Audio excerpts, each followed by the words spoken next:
Here it is New Year's, and I'm geeked up for a blind date. That's not even all that. I do not feel like going to another one of these boring affairs.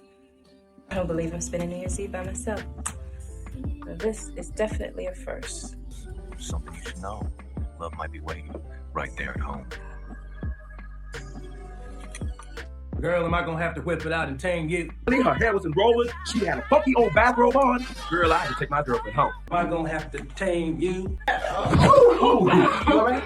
Yeah. I complain all the time about don't nobody want your asses. Don't know how to treat you. I haven't seen anything as splendid as you since I've been here. What's going on over there? Now, don't Bernie, how dare that son of a bitch leave you with 2 kids? You are one brave woman. You're bad. I'm leaving you for her. A lion, sneaky horse Pisces. I closed my eyes and I exhaled. You're the motherfucking improv I influence! And don't come back, you human submarine sandwich. 32. And fine as hell. And if you don't want him, I'll slam dunk him tonight. 732. And you picked tonight to flaunt your whore in front of all your business partners and your friends. The number of times we made love! What's coming? Yes. I remember when that bastard told me he was counting right after 51. Sat down to that one, honey. You be on the cover of Cosmo, Newsweek, Psychiatry, Today, Jet, Essence, everything. Collard greens, some cornbread, some candied yams, a little potato salad, fried chicken, peach cobbler, 2 slices of ham. Mad Magazine. Oh God, I hope he's not watching me walk away. Come on, baby. All right. He's watching. And I still look good. Have a free goal, tramp. Still look good. You look good, girl. Well, you should be proud. I'd rather live alone than crawl up behind some 2-timing loser like Kenneth. He's a good man, Savannah. A good man. Forget you! Oh, that shit turns me on. Bye. Hey y'all, thank you so much for clicking on my video, and if you're returning, welcome back to Chats and Chill. Today we are going to be recapping one of my favorite and one of the most iconic movies of all time, Waiting to Exhale. Let's get into it.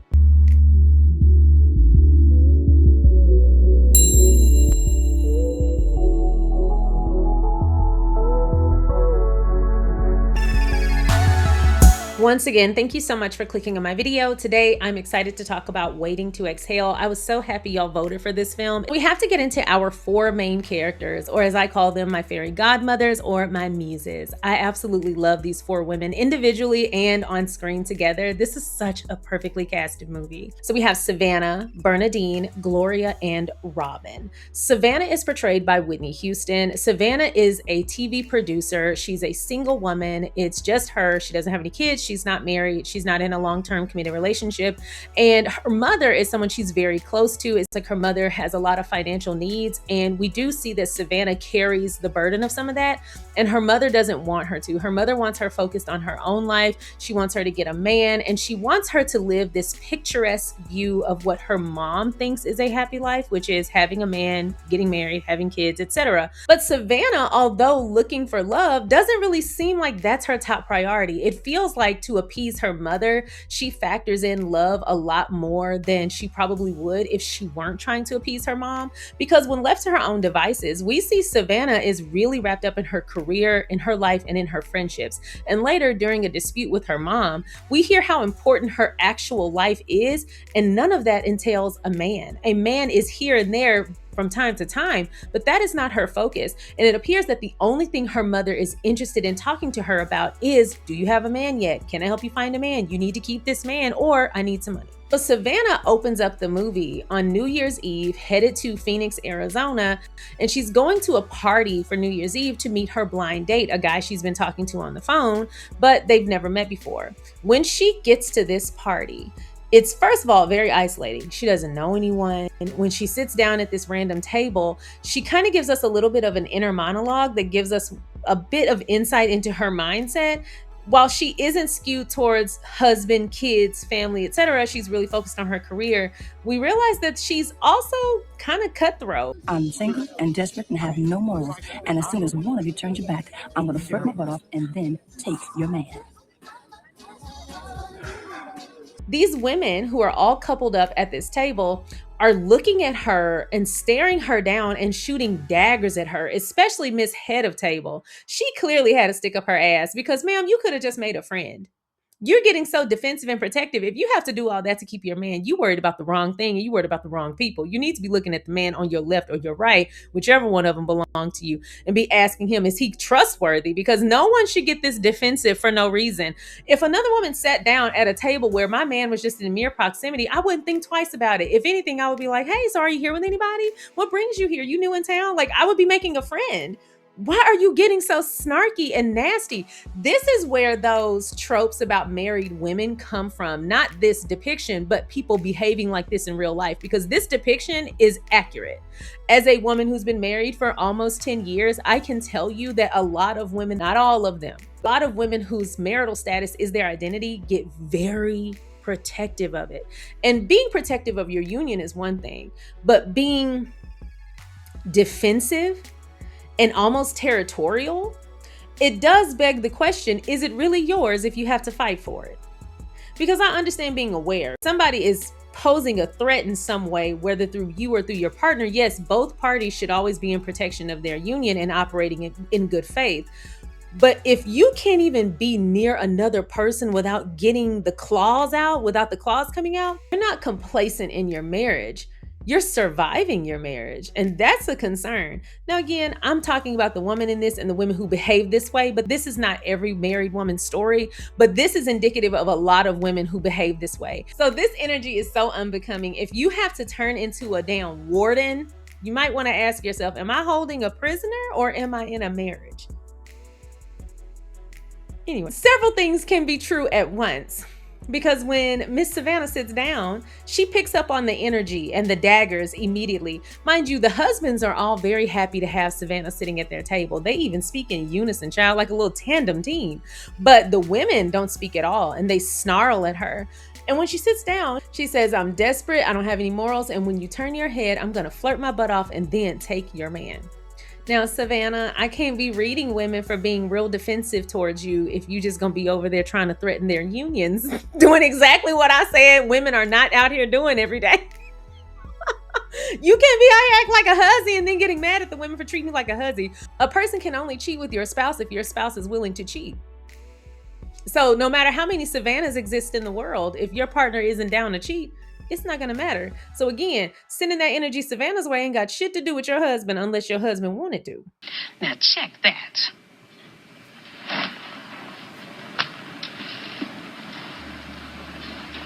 And that ain't Savannah's problem. That's your husband's problem. And maybe yours. So Savannah gets up from the table because she's tired of being ignored. And she walks around and eventually she finds her date. They dance, and I have to be honest, I was like, damn, Savannah, how long has it been since you had a man? And they're barely even beginning the dance. They're doing one slow dance, and she's thanking Jesus and exhaling. I said, oh, are we thanking Jesus for one dance in Spain now? Like, girl, this is a lot. Like, he didn't even buy you a drink yet. He hasn't even kissed your hand. He hasn't even opened a car door. Like, he's done nothing but dance with you. And it's not even like he crumping or like putting a lot of energy into it. Like, he's not even doing the splits or a backflip or even the kid and play dance. Like, he's just going back and forth. And you thanking Jesus. Like, if I'm gonna be thanking Jesus for a dance, I'm gonna need you to get out here and start swing dancing, flip me around or something, put on a show, and maybe I'll thank Jesus for your good knees. But yeah, a little toggling back and forth and a little light caress, And so she thanked Jesus 1 second too soon, because then Kenya Moore shows up. Now, this is a wonderful example of rejection is protection, because had she read this for the sign that it was with Lionel and said, oh, I'm not supposed to be with this man, clearly, because he brought another woman to the date that he invited me to. And he's on a whole nother date, and left her standing there to go dance with the other woman. That should have been the last you heard of Lionel. That should have been the last time you spoke to Lionel. One, because of the disrespect and just the clear lack of communication. But then two, you wasted one of your prayers to Jesus dancing with this man, and he up and left you. Wasted your prayer and gave it to Kenya Moore. So the next woman we catch up with is Gloria. She's leaving a grocery store with a lot of groceries. And since this is the 90s, all those groceries probably cost her $1.40. But she's going home to cook for her and her son, only for him to surprise her and tell her, hey, I'm going to a party. Now her son is 17 years old and he's headed out to have a good time, as he should be. He's also a senior in high school. So this is the last New Year's Eve he's going to have with all of his high school friends who he probably grew up with.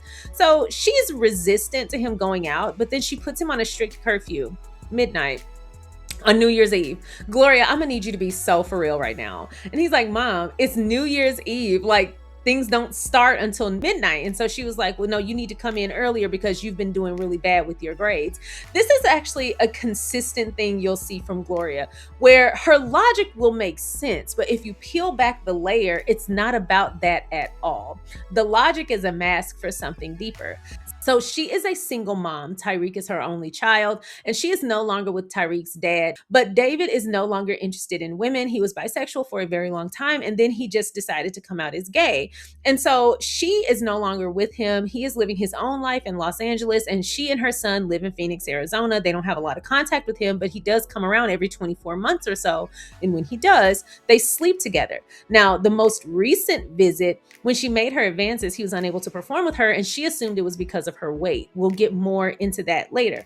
But when it comes to Tyreek, because it's just him and just her, she spends the majority of her time either with Tyreek or with her friends. Outside of that, she's lonely. Now, her three best friends have very full lives, and up until recently, Savannah was living in Denver, Colorado. So now that all three of her best friends live there, she's probably a little less lonely, but she doesn't have any romantic love. Romantic love is fulfilling in its own way, and it is unique. It is a unique form of love, and it is okay to long for that. It's not okay to make that your whole identity or to think that that supersedes every other type of fulfilling love. But it's nothing wrong with wanting romantic love. It is its own special form of love, and it is okay to want that. And so without it, she does feel a bit lonely, because when her friends aren't available and Tyreek is off living his life, she feels very, very lonely. We also recognize that she does struggle with a bit of self-worth issues, and she's very insecure about her weight, which probably doesn't help her meeting new people. Tyreek tells her that he's going out to a party, and she says because of his grades, he needs to come in early. But it's always something. Anytime Tyreek wants to do something that takes him away from the household, she tells him it's something regarding his grades or his behavior or talking back. She gives him like a punishment that makes him miss out on things outside of the home so that he'll be home with her. And at some point, she meets a man who asks her to look into that, who asks her to confront that. And it dawns on her that Tyreek has been her everything for so long that she's afraid of life without him, because she knows that the loneliness will set in. And we see her work through that throughout the movie. So eventually she lets Tyreek go out to the party, and she decides to eat the most beautiful plate of food I've seen in a movie in a long time. And this was hell on my keto diet, okay? I was looking at that plate of food like, Gloria, if you don't have nobody to hang out with, I know it's been a couple decades, but you're more than welcome to come over here with that same plate of food. I'm sure it still smells great. Gloria is portrayed by Loretta Devine. And then after we see some of her story for New Year's Eve, we get into Robin's story. Now, Robin is a young single woman. She works for an insurance firm. She lives by herself in a very cute apartment. And the first thing I noticed about Robin isn't just that she was in shape, because she was wearing a lot of fitness apparel and she definitely looked so pretty. Her hair and makeup was done, but she was in fitness apparel. But the first thing I noticed about her, when she opened her freezer door, I gathered that she was, one, a woo-woo girly. As a woo-woo girly myself, I said, oh, hey girl, I see the manifestation going on your freezer door. And I also see that she is a Virgo. So I'm a Virgo as well. And so something that I thought was so freaking funny is, no offense to anyone, this is just based on my own personal experience. I have a personal rule. Prior to getting married, I had a personal rule to never date a Pisces. Because every Pisces man I've met, I don't date women, so I can't speak for Pisces women, but every Pisces man I'd ever met, and the one that I dated, proved to me why Virgo women should not date Pisces men. And it was just like a little funny rule. It's not like a real rule, but it was like a funny rule that I always had in the back of my mind. So when I watched this as an adult, this is the first time I've noticed that, one, she had a whole bunch of Virgo stuff on her freezer, as well as a bunch of weightlifting and bodybuilding stuff and manifestation stuff on her freezer door. But as she's talking in her monologue, she says, Russell is a lying, cheating, whorish Pisces. And as I was listening to that, I said, oh, Okay. Feels like most of us have met a Russell before. She is on her couch with her cute little doggy on New Year's Eve, young, gorgeous, fabulous, and by herself. And lastly, my favorite character in the movie, portrayed by Miss Angela Bassett herself, Bernadine. Now, this scene opens up with Bernadine in the most beautiful bathroom I've ever seen. I love this bathroom. It is timeless. The wallpaper in this bathroom is always the first thing that gets my attention. But also, Bernadine is flawless. I've seen another recap of Waiting to Exhale where they called her a trophy wife, and I can absolutely see that. Now, she's way more than a trophy wife because she's the person who started the damn business as well. So she's way more than a trophy wife, but damn did she sell the trophy wife look, because she looked phenomenal. Her makeup, her hair, her dress. I'm not sure if that was just a lace bra or if that was the top like of a corset on her dress. Whatever it was, Angela Bassett takes my breath away in this scene every single time. I mean, she looks phenomenal. She's getting ready for a party and she's jovial, she's feeling good, she's looking good. Now, prior to this, we learned that she has been moving and shaking all damn day, getting ready for this party. She's been running errands, she's been getting the kids and the sitter set up. She had to pick up her dress, then she had to pick up John's tux. She had so much to do. And so now she's even getting herself ready. She's not using a makeup artist or a hairstylist. She's doing this all herself. And so her husband, Michael Beach, who's always somebody's cheating man in a movie, but he seems like such a lovely person, but he can play the hell out of a cheater. Him and his handlebar mustache, he was like, hey, would you be totally upset if we didn't go to the party tonight? And she's like thinking that he wants to just do something with just them or family time or something. And she was like crushed with like a wink. And honestly, I get it.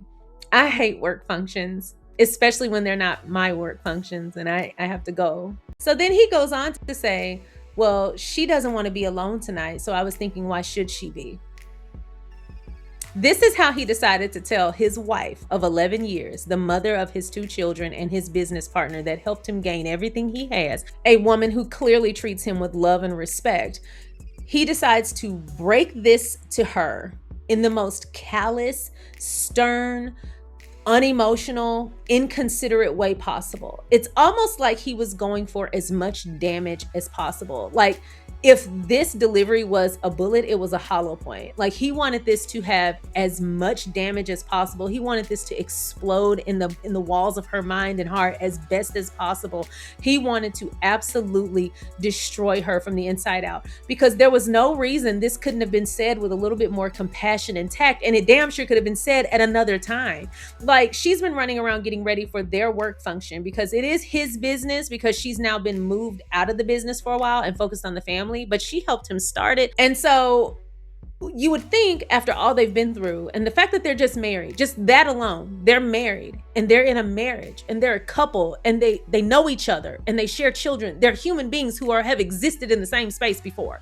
He would have shown a smidget more compassion, and he didn't. It's like he wanted to be as hurtful as possible. And as a matter of fact, in everything he does towards Bernadine, he wants to be as hurtful as possible. And I have a theory on that, and I'll give that at the end. But he's as callous as he possibly can be. He says, I'm leaving you for her. And she seems shocked. Now, when he confirmed he was cheating on her, I understand that that was a shock. But something tells me that she already knew. And it's because when she says she, it's the bitch who keeps your books, isn't it? And you chose tonight to flaunt your whore in front of all your friends. What the hell are they supposed to think, John? And he said, the truth. Finally, the truth. I'm leaving you for her. All of this is shocking.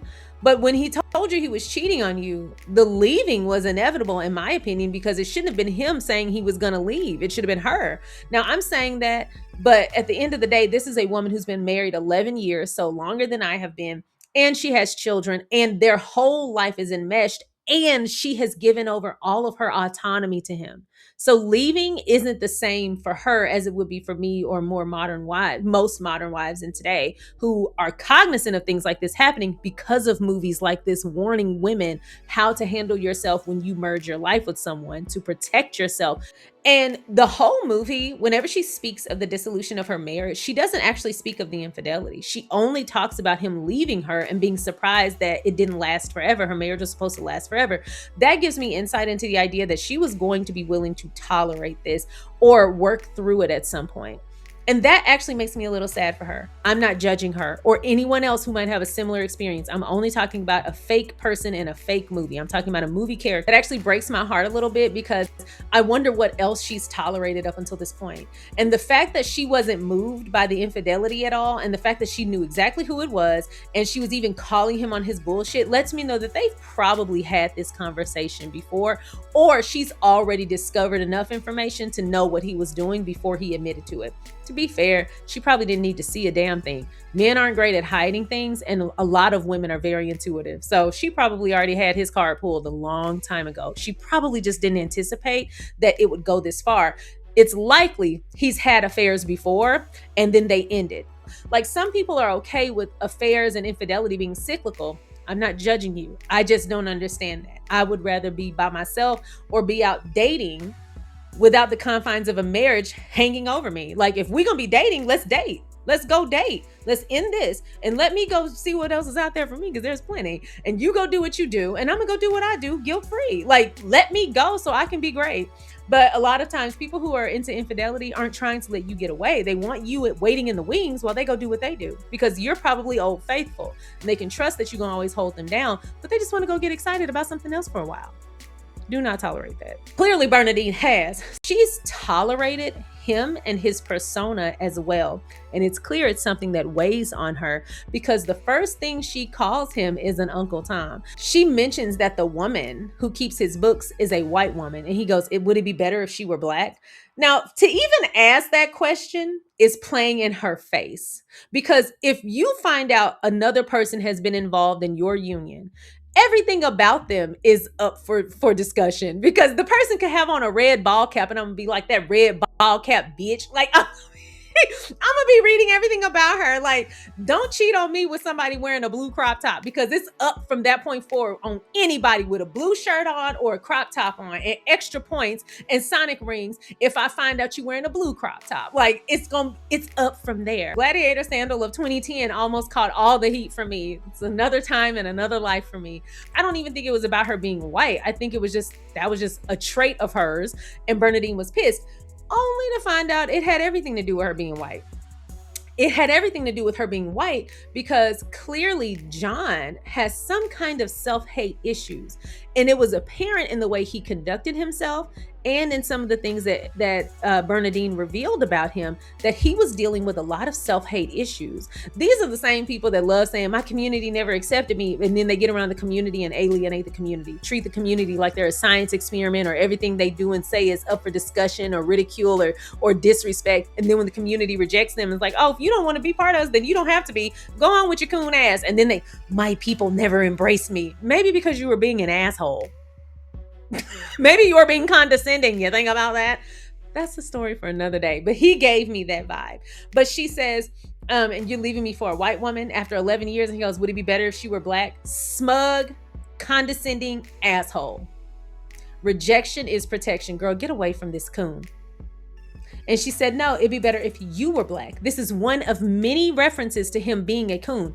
She also reveals in the best monologue of all time, when she's politely and gently clearing his things out of his home because he's leaving her, and she kindly packed them up for him to go, a very good doting wife. And in that monologue, the best monologue of all time, she reveals that he wanted their kids to only go to school with majority white kids, and that there were only 2 other black children in their school because he didn't want them to be improperly influenced. But guess what, John? You're the motherfucking improper influence. She was probably blinded by love. They have a whole life together. There's a lot of things to consider and a lot more context than just this moment in their marriage. But girl, the moment he said that, you should have been asking yourself some questions like, do I want this person with this type of mindset raising my kids with me, or making these kinds of decisions about our kids? I need to push back. I need to step up. And in a lot of the things that she reveals, it's clear that she didn't really push back, even though it's clear she didn't agree. She just let him have the reins, which we know is something she regrets. Later on, we get a view of her walking into their office building, and he's in the middle of a meeting. And this is also where it's confirmed to me that this man clearly has some kind of issue with his blackness, some kind of self-hate issue, because how are you the diversity hire at your own damn company? It's a Black-owned business that's also a PWI. What? How is that the case? Like, dude, why don't you have diversity at your Black-owned company? You good? So I would say his cheating, but also the fact that he chose the spouse that he chose had a lot more to do with how he identifies and his issues, maybe even trauma around the way he identifies. Whatever is truly plaguing him regarding his self-hate issues, his partner definitely reflects that. And maybe he feels he will be able to move easier in his world with this type of person on his arm rather than Bernadine, who clearly has an issue with his self-hate issues. Later in the courtroom, she calls him an Uncle Tom. He also has a white attorney. And again, I want to make it clear, the best person for the job is the best person for the job. I find it to be insane that this Black man would create an environment that isn't diverse with the exception of him. And hell, he's a coon. Part of me is actually relieved that he doesn't have any Black people working under him, because I wouldn't want to work for a boss like that, especially a boss that hates their own Blackness so much so that they reject that within their own wife. Yeah, anyway, so whatever happened to him, she peep game. And even he tried to be smug about it. He was like, isn't this Uncle Tom stuff getting old? And she was real kind about it. Like, she calmed down, but I would have been like, no, it's not, you coon. I would have just kept going. So the other ladies find out that John has left Bernadine, and the way they respond says a lot about their friendship, but also each individual character. So we have Gloria, the salon owner, single mom, Tyreek's mom, and she calls and she was like, hey, Bernadine, we heard about what happened. Let us know if you need anything. Now call me. And Robin is also there. The youngest, the fiery one, the woo-woo Virgo girly. She grabs the phone and says, Let me take a breath. It's the machine. Bernie, this is Gloria. Honey, you call me at the shop, okay? We want to know what's going on over there. Now, don't... Bernie, how dare that son of a bitch leave you with 2 kids? You don't go there up in here. Bernie, how dare that son of a bitch leave you with 2 kids? And then Gloria hangs up the phone. This isn't going to be the last time Gloria has to hang up the phone, because the ladies are getting crazy, specifically Robin and Bernadine. They seem to have a nice effect on each other. They balance each other out really well. But Savannah calls and leaves a very sweet and calming message in the only way that Whitney, with her beautiful calming voice, can do. Hi, Bernie. It's Savannah. I'm here. Call me. I'm at the billboard.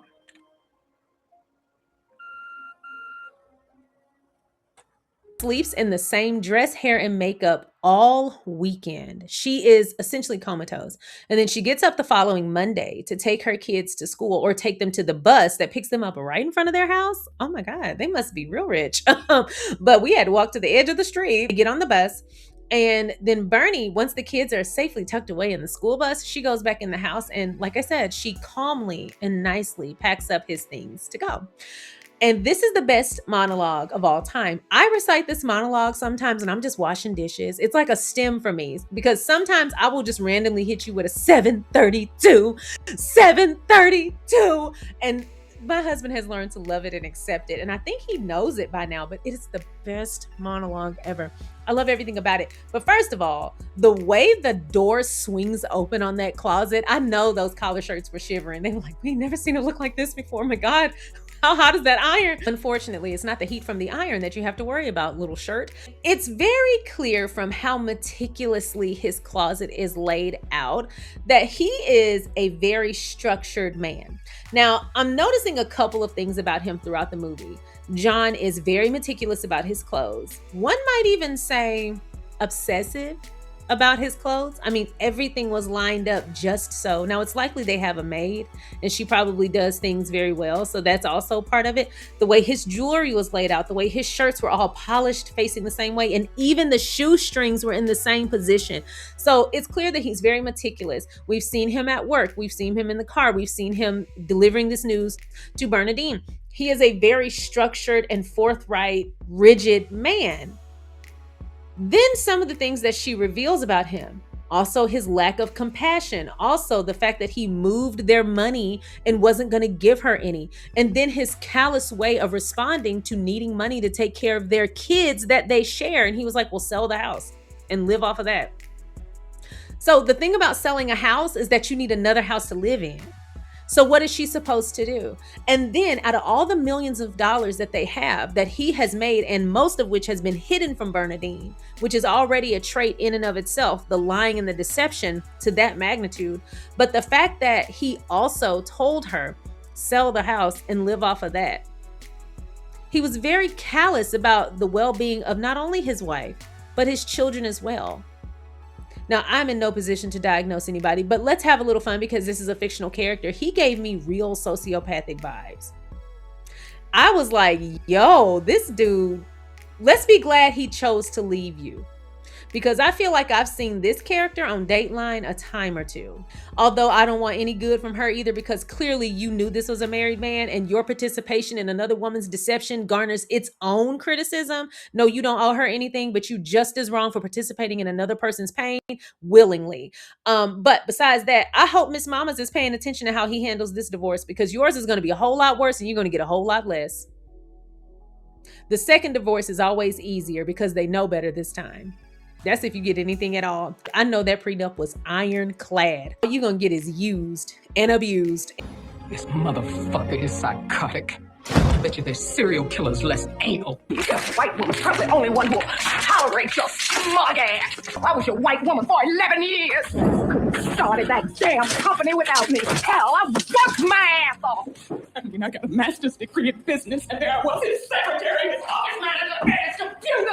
No, Bernadine, you can't start the catering business this year. Why don't you wait a few years, huh? Yeah, don't start it right now. Wait 1, 2, 3 years. I need you to be the fucking background to my foreground. 732, 732. The number of times we made love. I remember when that bastard told me he was down right after 51. So you fuck me for not leaving your ass there.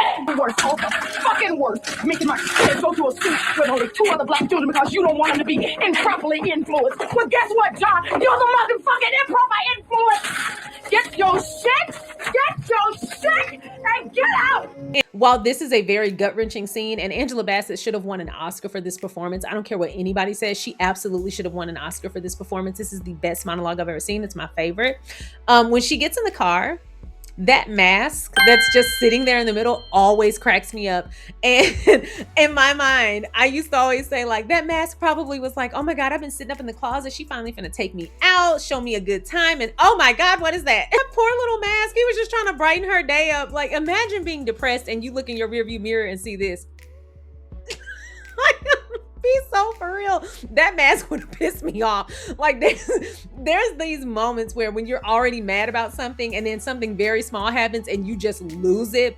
Like when you're pissed and then the door handle catches your belt loop on your pants. Like, that'll make you tear the whole door off the hinges. Like, that will make you insane. That mask staring back at me going, like, yep, your husband left you, bitch. Sets the car on fire. And she's not doing well. She's being spotted at the local Circle K in her robe and her dress and hair rollers. So she's not doing well. And her friends are rightfully concerned. Later, Savannah comes to visit her and she starts talking about how in shock she is that she allowed herself to give her life over to a man, but she never anticipated him doing this to her. And part of me wonders why she didn't anticipate this, just based on his behavior and how he doesn't have any compassion. He's very rigid, but also the things she admitted that were happening throughout their marriage. I'm like, girl, how did you not see the writings on the wall? Were you sticking your head in the sand? And it appears that's what was going on, which is why so much of her story arc centers around her learning to fight back and advocate for herself, because it's clear within her marriage, she did not do that, which is probably exactly how she ended up in this situation. So we meet Savannah. She brings toys for the kids, but Savannah is taking stock of everything, and she realizes that Bernadine is just sitting in her house watching videos of their anniversaries from the past. We transition from Bernadine, who is going through this divorce, and we're going to switch over to Savannah's story now. Now, with Savannah, we consistently see these conversations with her mother, where her mom is urging her to find a man, even when they're talking about serious shit, like her mom living below the poverty line and not having more than $67 in her bank account and not getting more than $57 in food stamps for food every month. After observing the mom in several scenes back to back, I just feel like her perspective is, because I don't have a man is why I'm living this way. Now, I will say this, having 2 incomes into one household is very helpful. And so she likely would have fared much better financially if she were married or had a husband or a boyfriend who had a job and lived with her. Sure, but you can also get some kind of alleviation from having a roommate who has a job or some kind of income who can also help. It seems like with her loneliness and her inability to take care of herself financially, she's probably seeing this as an opportunity to help her daughter not end up the same way. And in her mind, as a pick-me, and she's from a certain time period, she's from a certain generation where having a man was essential to survival. We have to be honest, like modern women today, while we have a long way to go, we have come so far, especially Black women, because for a long time, you couldn't even buy a house or get a credit card without a man co-signing or getting it for you. So women have come a long way, and this woman is from that generation. So she's probably feeling like, me living in this, impoverished way is because I don't have a man to take care of me. Now, I am curious about, where is Savannah's dad? Is he dead? Did he leave? Did he leave her for another woman? Like, what is the story with Savannah's dad? I'm really curious about that, and I hope I get some insight in the book. Anyway, we see that the mom is urging Savannah to prioritize finding a man. Savannah is 33. They're acting like this woman is 108 years old. Savannah is 33. She is young as hell. And to be doing the job that she's doing, Savannah is way ahead of the game. I wouldn't be focused on a man either, Savannah. Keep it up. So we see that later, her mother sets her up with an ex-boyfriend that she no longer sees. He's a married man with a 7-year-old daughter. His name is Kenneth. He reaches out to Savannah's mom to get Savannah's number, and her mother gives it to her without Savannah's consent. And the mom is so giddy and excited about Savannah reconnecting with Kenneth. She is fully aware that he's married. And the mom looks at Kenneth's marriage as a bad situation. Bad for whom? If Savannah don't want him, but his wife does, his situation is only bad to him, and that's because he doesn't want to be there. And that is not Savannah's problem. Clearly, the mom has self-worth issues as well. She's very much male-centered.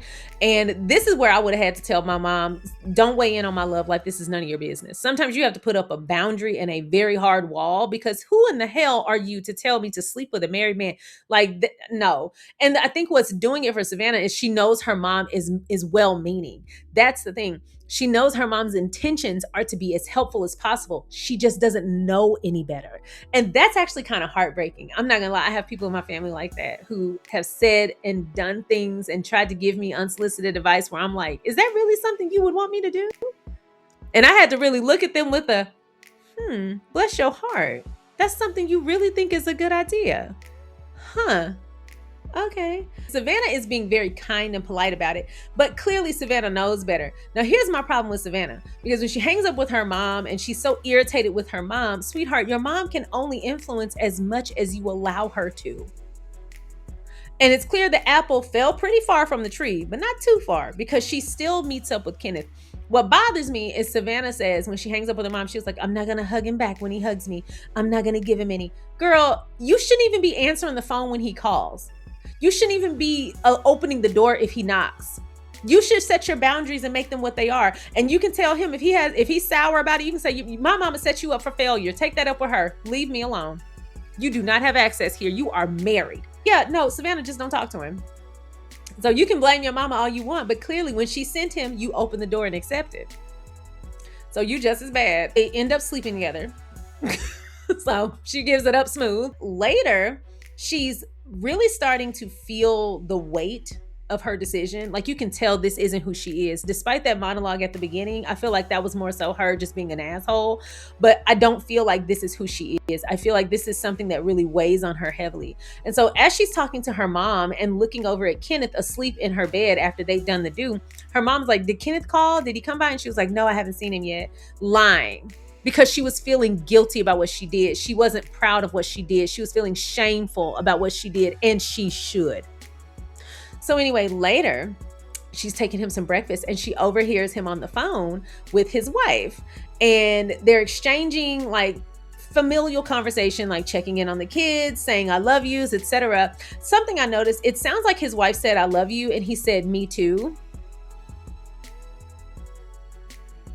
You bet your bottom dollar the wife know he's a cheating fool, but maybe when he's away cheating, she has her man too. So maybe this is an understanding that they both have, because you let me say I love you to my husband and that fool says me too. I would say, oh, am I gonna have to give you a script to say aloud when you are away? Because I said I love you, I expect to hear it back. As a matter of fact, what would actually appease me, see, in that moment, I would have to take it up a notch. I would have to say, I'm not hanging up until you say things such as, anyone who is in proximity to me who may mean harm towards my marriage, may they vanquish with the heat of 1,000 suns right now. Like, put a spell on a woman so I know it's real.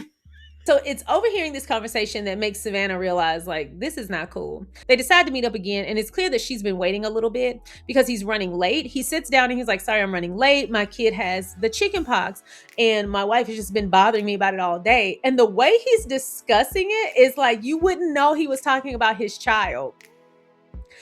So he's telling Savannah, he was like, she's not going to have me around for long to deal with about this shit. And I'm like, I'm sorry, sir. You mean this shit as in your child's illness?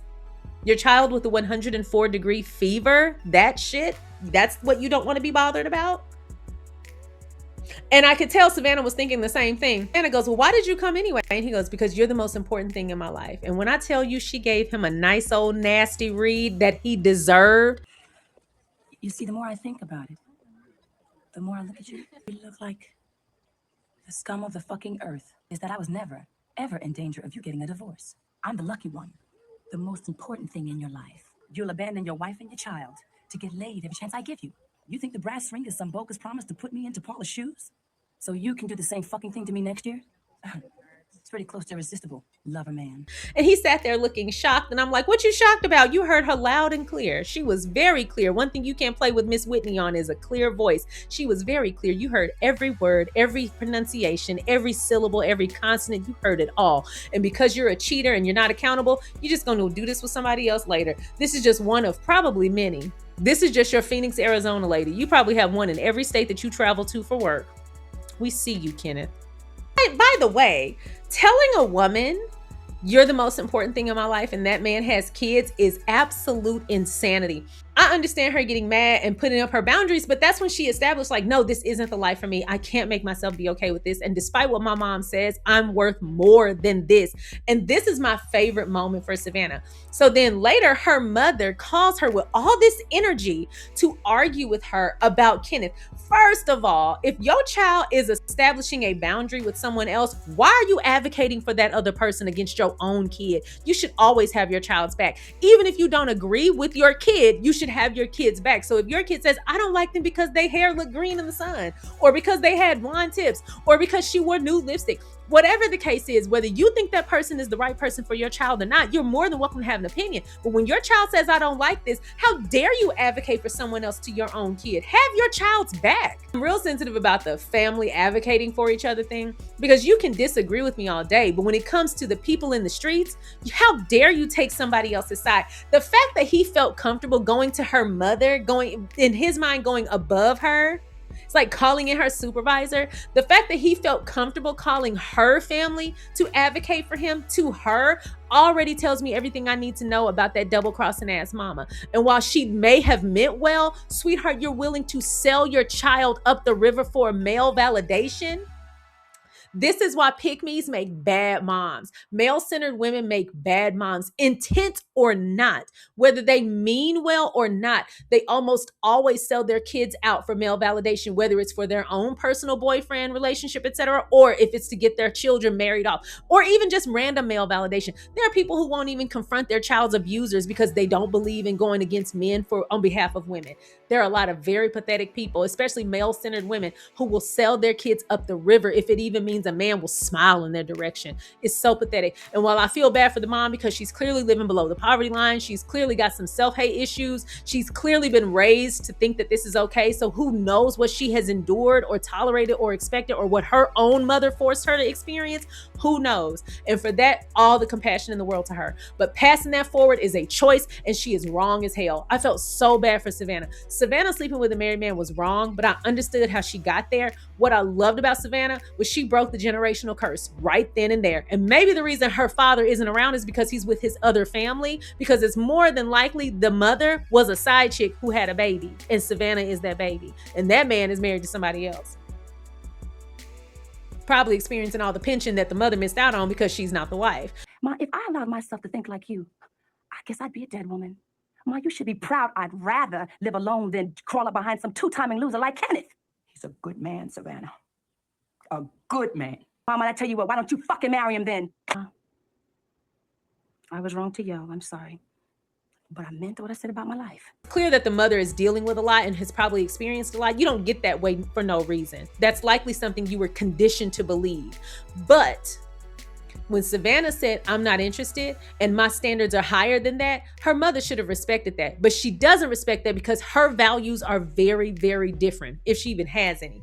I loved when Savannah said, you should be proud that I wouldn't want to run up behind a lowlife like Kenneth. Even in that, when he tried to throw it in her face that she slept with a married man, him, she was like, yep, and for that I was an asshole, but I'm not anymore. Exactly that. That's right.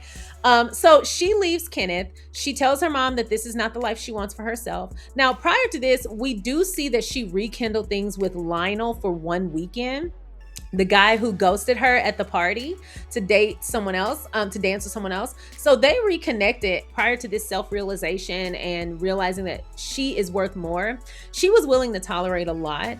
And I'm pretty sure this is all due to her mother's influence, because when she was dating Lionel, they reconnected after he apologized for ghosting her at the party. She talks about a series of experiences that they had over the course of one weekend when she bought all the food that they ate while they were out. She paid for gas and he kept her change. He brushed his teeth with her toothbrush. He told her that he was a vegan or vegetarian, and then he scarfed down hot dogs. He also chain smokes weed. So he's not her ideal candidate, yet she still slept with him without protection, and it lasted for 5 seconds. He even growls like a bear. So her making this realization about who she really is and her character and what she really wants out of life, and choosing to not let her mother influence her, was the best full circle moment I've seen, because she decides that her life is going to be fulfilling whether she has a man or not, and no one was going to change that, not even her mother. That's how her story ends. Then we come to Gloria. So Gloria, who I absolutely adore, portrayed by Loretta Devine, Gloria has been raising her son Tariq by herself. And she spends so much time focusing on Tariq that she doesn't really invest in her love life. When she does go out, she's kind of a grump, which we see when they go to a club night. She's kind of a grump. She would rather be at home with her son or watching TV.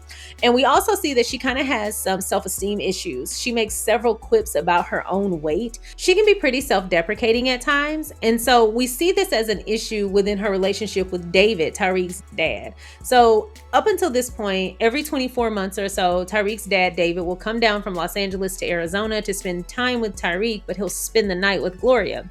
Now, this is happening pretty consistently, but the most recent time he spent the night, he wasn't able to perform sexually despite her making advances towards him. She assumed it was about her weight.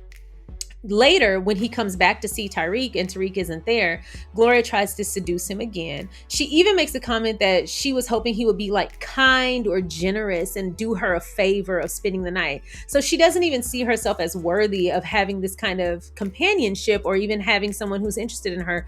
She sees it as them doing her a favor, as if she has nothing to offer. So it kind of gives you an insight into her self-esteem. But when she tells him that she, wants him to spend the night, he was like, well, I've been bisexual for years, but I am now gay. And so I'm not interested in women. It had nothing to do with your weight, because that was what she assumed. And that is what she said. She said, I thought it had something to do with my weight. And he was like, no, it's because I'm gay. And so he leaves. He decides that if Tariq wants to see him, he'll have to come meet him, but he is not going to keep trying with Tariq. And I'm sitting here like, Gloria, what did you see in this man to begin with? Also, to take that kind of approach to your child, how are you not turned all the way off? Like, how are you not like, this guy isn't worth my time or my child's? Like, I can't believe I had a baby with this jerk. Anyway, it's clear she doesn't really see herself as valuable, or she doesn't see herself the way the world sees her. And so she doesn't really see herself as worthy of a good man or a good companionship. So she's settling for crumbs. Later, a new neighbor moves in. His name is Marvin. He is a widower. He lost his wife. And when Gloria goes over to welcome him to the neighborhood, she's talking about sending over a plate of food by Tariq. And she makes a comment like, I shouldn't be eating all that food either, as big as I am. And he corrects her. He's like, actually, I don't see anything wrong with women who have a little meat on their bones. I think it's great. It's more to love. And he kind of pauses her self-deprecating cycle by giving her a compliment, something she's not used to. And I have to be honest, I always credit this scene learning not to be self-deprecating. Now, it's never really been a habit of mine, but I grew up around people who were very self-deprecating, especially around weight. And when I saw this scene for the first time, it was the first time I started to notice it. And I never developed a habit. And I think that's why. It's because this scene really resonated with me, because that kind of joke was something I used to hear all the time. It's like, girl, I shouldn't be doing as big as I am. And it also showed Gloria that she didn't have to do that to be accepted. It also showed her a little bit of a glimpse into how other people see her. And sometimes we need that because we're used to being us. Sometimes our special qualities are just the norm for us. Sometimes it does take somebody saying, do you not notice that this is special? Like, you're special. You have something to offer. Sometimes it helps when people point that out, which is why I always try to shine a light on people's assets and traits that I'm impressed by so that they know, because sometimes people just don't know. Sometimes people are just used to their greatness. So they kick off a relationship and he integrates seamlessly into their life. He and Tariq get along great. He and Gloria get along great. Gloria is happy. She's not hounding Tariq all the time. And Tariq is starting to gain independence. This comes to a head when Tariq tells her that he wants to go to Spain with Up With the People. It's this international choir and he plays the saxophone. And so as she's discussing it with Marvin, and Marvin's like, oh, that's great. He'll learn Spanish. He'll gain some independence. He'll get to see the world. This is the time in life when he should be doing those things. She gets really upset. And he kind of implies that she's closed-minded. And she goes, I guess we're all entitled to our own opinions. And she storms out. And he tries to stop her. He's like, wait, I'm sorry. Like, let's talk about this, because he really wants to discuss it. Like, he wants to make sure that they don't leave with bad blood. He really cares about Gloria. But she has had it. And I'll say this, the way he handled this was very, very considerate, because when people have these long held bonds, even these toxic cycles and bonds, sometimes a person coming in with fresh eyes and noting how abnormal it is can feel like an attack. He's been centered around her son his entire life, and it's only been her and her son. So it would be weird to think that she's just going to drop that out of the blue. One thing I will say to Gloria's credit is once it was pointed out to her, she gave it thought. She went back and admitted that she was wrong. She apologized. And it was then that Marvin openly shared that he actually was in love with her and he loves her. And so again, we're seeing Gloria fall in love, but she's falling into this calm and safe and reciprocal relationship with someone who actually cares about her and sees her and knows her worth, but he also reflects that back to her. So I love the way that her being in love with him helped her to fall back in love with herself as well. I thought their story was beautiful. I also have to admit, I kind of identify with Gloria because I've now had Ro for 15 years. It'll be 16 in September. But there is something very special about the bond between a woman and their little white male dog, that it's very, very enmeshed. And so when I first started dating my now husband, John, when he first started coming around, I finally let him walk Romeo, but it took a lot. I was like, I just don't know if he's ready for all that. And that's just pets. I can imagine if it was a baby. And even now, when he walks my dog, I'm still in the window, just making sure everything's all right. Okay. Like, I trust him with my life, but when it comes to my dog, I'm like, what say you, interloper? You can't expect people to be perfect. People are all going through some kind of transition or challenge or overcoming something. We're all growing and evolving. It's imperative that we learn as we go and we make the apologies that need to be made. We give the credit where it's due and we just move forward together when we can. And that's all you can really ask for. So anyway, Gloria ends up finding love and learning to love herself, which is the most valuable love of all.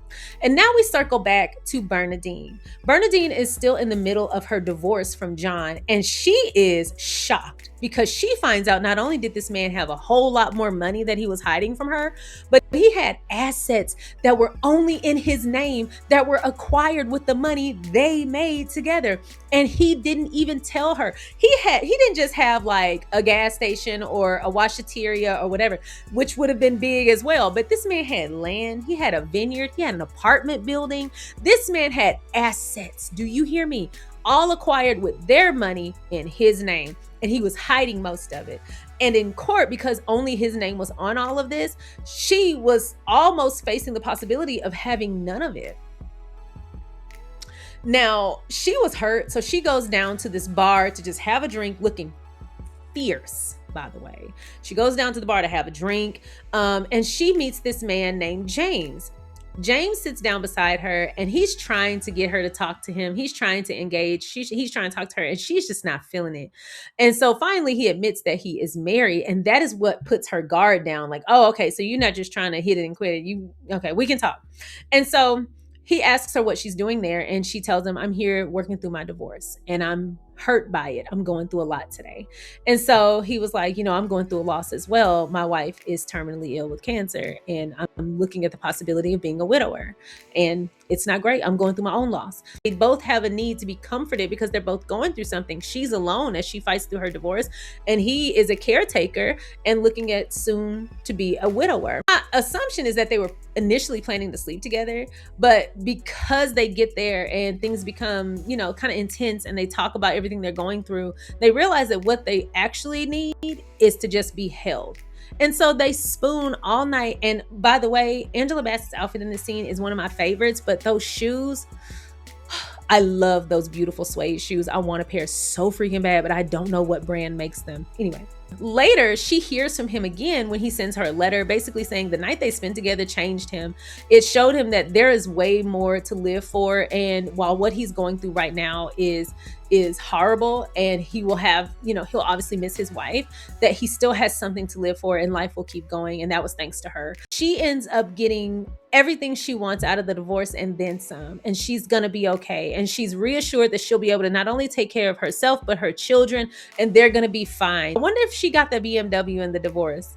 I wonder if they even mentioned that BMW and that mask in the divorce. I wonder if the judge was like, now you're supposed to get a BMW, but I couldn't find a picture of that. Where's that BMW, ma'am? And of course, we have to talk about Robin's story. Robin was portrayed by Lela Rochon. I call Lela Rochon the face because she is genuinely one of the most beautiful human beings I have ever seen in this world. She is absolutely stunning, and they call her Sunshine for a reason. Maybe not the reason that I'm using it for, but she looks like a ray of sunshine. Now, Robin is younger than the rest of the ladies. She is an insurance underwriter. She is also a very independent woman, and she's an Army brat. But her father is suffering from some form of dementia, and her mother is his caretaker, and she's an only child.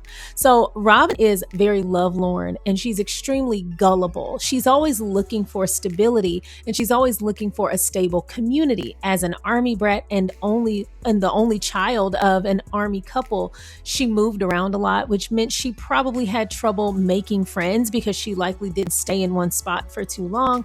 And also with her mom being her father's caretaker and her dad barely remembering who she is and regressing mentally, she already has a lot of mental and emotional anguish that she's working through, and she is desperate for some form of stability, something she can cling on to, but also she's desperate for love. Another thing that they skip in the movie about Russell, which is her main love story, I guess you could call it, Jones.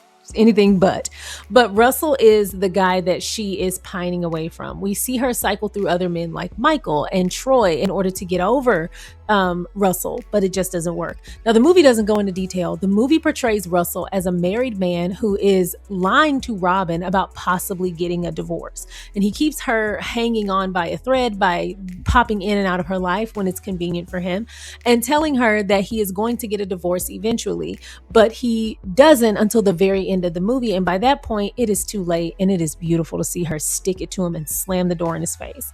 He is a bum. He has all of the things that he has, like his car, any kind of money, his jewelry, his clothes, were all purchased by other women. This man is a gigolo. And as a matter of fact, when he first starts dating Robin, he moves in with her very quickly, and she sees this as a sign of stability, like, oh my God, he wants a life with me. I'm so excited. But turns out he actually had been kicked out of the woman he was living with prior to Robin. He'd been kicked out of her house, and then another woman who purchased his car took his name off the title because he was missing payments, and she just took possession of the car back. So everything that man had belonged to other women. And when he met Robin, he saw a gullible fool with a nice fat pocketbook, and he decided to live there. So when he got back on his feet, he started seeing other women again and leaving her. And then he would pop in and out again and give her a phone number to reach him at. When she would call him and like try to rekindle things, it would be other women's homes. Like, he was just a dirty dog. And all of her friends consistently tell her, like, Russell is no good. Why are you pining away from this man. Now, they describe Russell to be just this debonair, handsome man. So I see exactly why they chose Leon to portray this. I too understand Robin struggling to be like, I can't be with you anymore, Leon. Get out of here. But you're going to have to ask Cynthia how she did it, because you can't be letting Russell treat you like that, girl. And so we're going to go back to the movie. I just want to add a little context.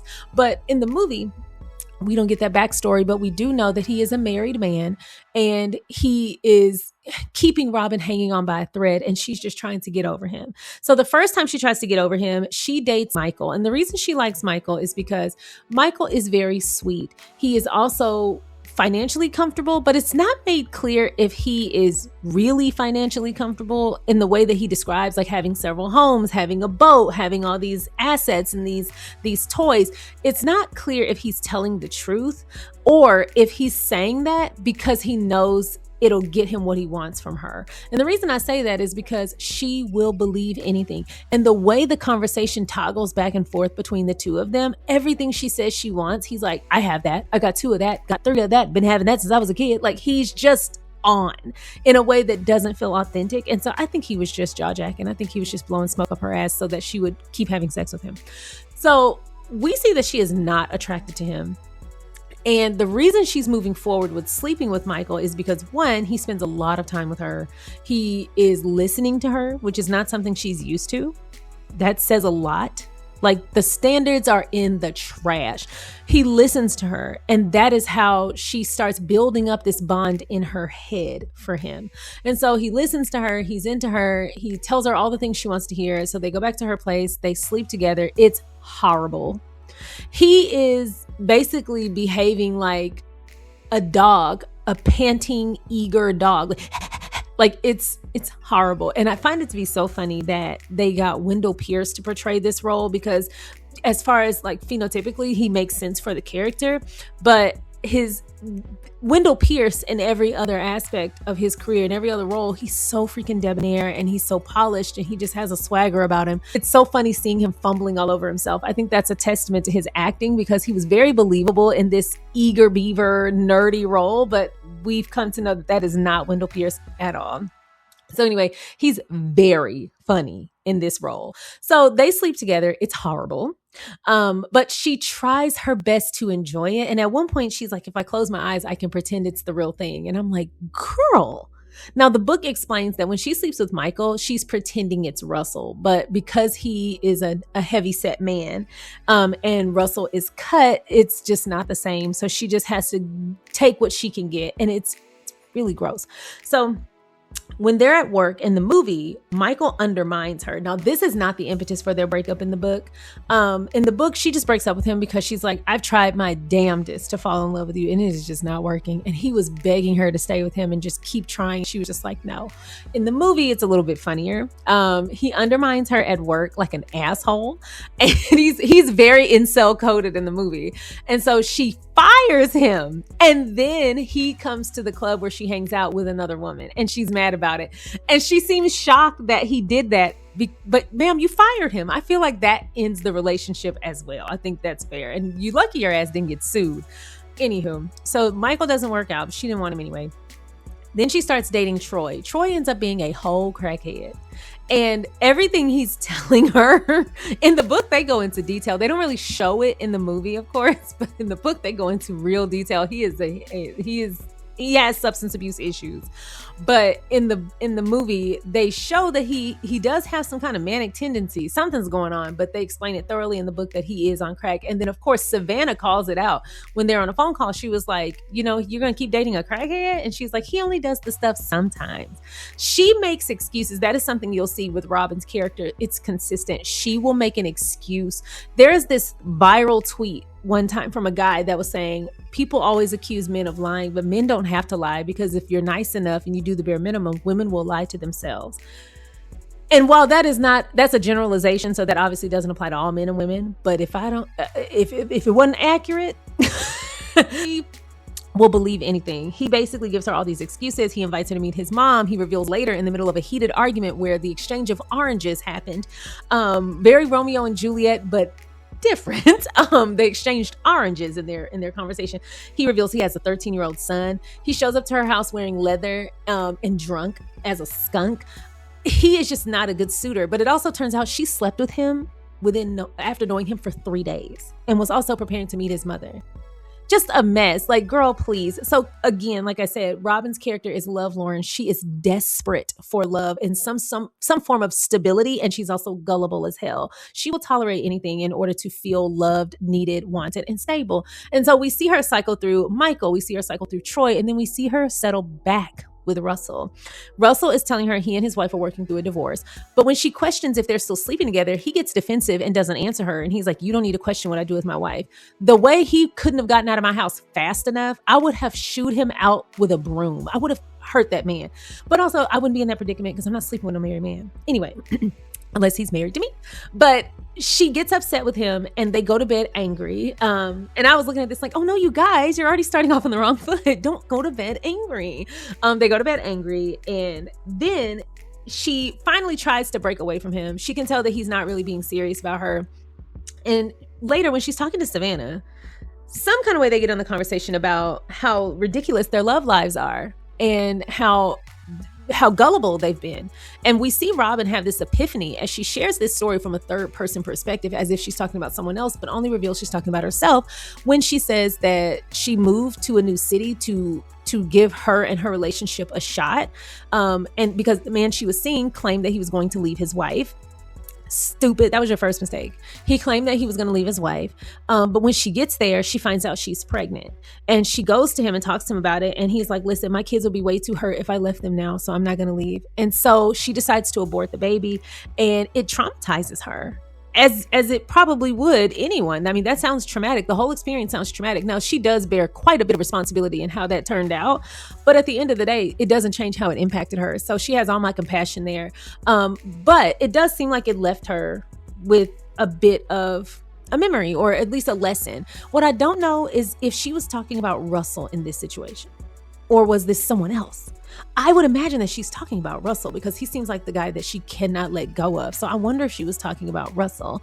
But then we learn at the end of the movie, she finds out she's pregnant again. And this time she chooses to keep it. Just so happens Russell has had a change of heart. He comes to her house wearing a Kango. He knocks on the door and she opens up 207 and is like, listen, we're not here for the bullshit. I'm going to raise my child by myself. I don't want anything from you and I want you to get lost. Now, this is the first time Russell has got lost at the first request. And I think it's 100% due to her having a baby. He was like, oh God, responsibility. He went full Tommy Pickles. I don't want any responsibilities. And he got the hell out of Dodge. He was about to knock and then he thought about, ooh, I might have to change a diaper. Let me get the ASAP. So he left and she was so proud of herself. And as an audience, I was so proud of her too. Even though I wasn't in agreement with her decisions, I do understand how she ended up that way. So I was rooting for her to finally tap into her self-worth and recognize that she's worth more and to really be the fully intelligent and smart and discerning woman that she seemed like she was on her way to being. I mean, you can't be an insurance underwriter without being smart. So it's so crazy to be so intelligent, have such a thriving career, especially in such a serious career field, and be a dingbat at home, but she was. And again, a lot of that was trauma-based. A lot of that wasn't just personality or lack of knowing. That was, I'm desperate to create a certain stability or stable life for myself because I don't have family outside of this. I don't have bonds outside of this. So she gets my compassion. But I'm glad she was able to recognize the importance of breaking that cycle before bringing her child into this world. And so that's how Robin's story ends. Then we come to the end of the movie, and all the women have basically made a complete turnaround. We have Robin, who is now going to be a single mom. She's self-assured. She has a thriving career. She's no longer holding on to this image of the perfect family or building the perfect family, the perfect life. She trusts herself and loves herself enough to create that life for herself, man or not. Then we have Savannah, who is fully invested in her career. She's excited about the future. She's no longer doubting her morals and her character and letting her mom influence her decisions, especially doing things that undermine her integrity. She's being herself and she's going to charge forward, man or not, and truly trust herself and invest herself in her friendships, her interests, her hobbies, and her career. We have Gloria, who has found love in the arms of Mr. Marvin. They're in love. She's finally allowing Tyreek to gain his independence and go see the world and be his best self while she builds a life that she deserves to live, where she is loved fully and out loud by herself and others. And she has a whole love story. And then we have Bernadine, She's no longer running around in that dusty old robe with rollers in her hair and fierce makeup though.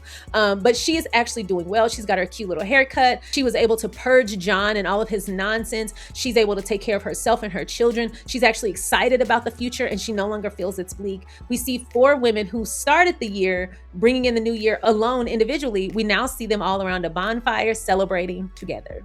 Waiting to Exhale is still to this day one of my favorite movies. It is one of my comfort movies. I absolutely love the cast. I love the stories. Even though the stories are not all things that I can personally resonate with or have experienced, they're all relatable and their portrayal on screen is impeccable. I empathize with each character, even though I don't agree with every character all the time. I mean, several of them have slept with married people. So yeah, obviously I don't agree with them, but I still empathize with them and I can understand why they make the decisions they make and hold space to have compassion for them. But I do have to ask, which of these women is your favorite character? I call them my muses and my fairy godmothers because again, I have an aunt that is just like each of these characters in one way or another, but also these actresses have been my favorite actresses my whole life. And Whitney's been one of my favorite singers of all time my whole life as well. So these women and their careers have been actually part of my life my whole life. So when I see them, it doesn't feel like necessarily watching a movie. It just feels like catching up with old friends. And I genuinely feel like that was the purpose of the movie, at least for women to feel that way or Black women to feel that way, that we were watching old friends. Now, I do have to say something about the birthday party that Gloria had, the sleepover. I wanted so badly for at least one of my birthdays to be like this. Maybe not the calling and cussing people out. That's optional. But as far as like just the girl time and the food and the drinking and the talking and the fun, I've always wanted that. And I tried to have my bachelorette party like that, but it ended up just going completely south. And so it didn't end up that way. But I wanted that so bad. Maybe for my 40th birthday, I'll do something like this, but that just seemed like such an amazing party. I would love to be at like a party or a celebration like that.